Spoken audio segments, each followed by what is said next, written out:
This channel does not promote any violent, harmful, or illegal activities. All content provided by this channel is meant for an educational purpose only. রাজ্যের প্রাক্তন মন্ত্রী আশিস বন্দ্যোপাধ্যায়ের মৃত্যু ঘিরে রহস্য।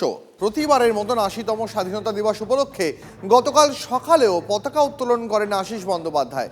সেই ছবি নিজের সোশ্যাল মিডিয়ায় ফেসবুক ওয়ালে পোস্টও করেন আশিস বন্দ্যোপাধ্যায়। আর ঠিক তার পরের দিনই সকালে বাড়ি লাগোয়া পার্টি অফিস থেকে তার ঝুলন্ত দেহ উদ্ধার ঘিরে রহস্য দানা বেঁধেছে। কয়েক ঘন্টার ব্যবধানে কি এমন হলো? কোনো কারণে কি মানসিক চাপে ছিলেন?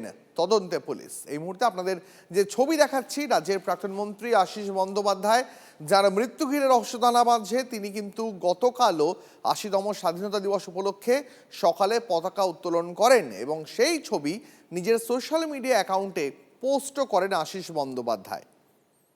দেখুন, শনিবার পতাকা উত্তোলনের ছবি সোশ্যাল মিডিয়ায় পোস্ট করেন, আর রবিবারই বাড়ি লাগোয়া পার্টি অফিস থেকে তার ঝুলন্ত দেহ উদ্ধার হয়। এবার প্রশ্ন হচ্ছে, কয়েক ঘন্টার ব্যবধানে এমন কি হলো?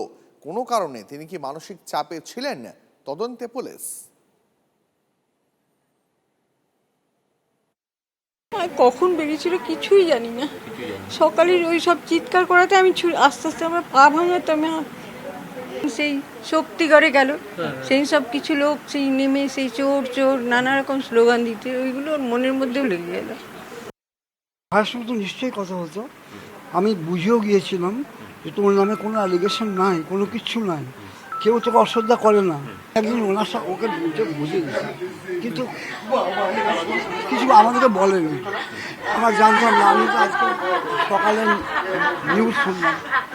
হ্যাঁ, আর এই আমার বৃদ্ধ বয়স, আমার ৮৪ বছর বয়স হলো, এই বয়সে আমার এই কষ্ট করতে হবে বুঝতে পারিনি। সুইসাইড নোট যেটা লিখে গিয়েছে, সকলকে শ্রদ্ধা, সকলকে সম্মান, সকলকে এই জানিয়ে এবং কাউকেই কোনো দায়ী না করে চলে গিয়েছেন। তো মানে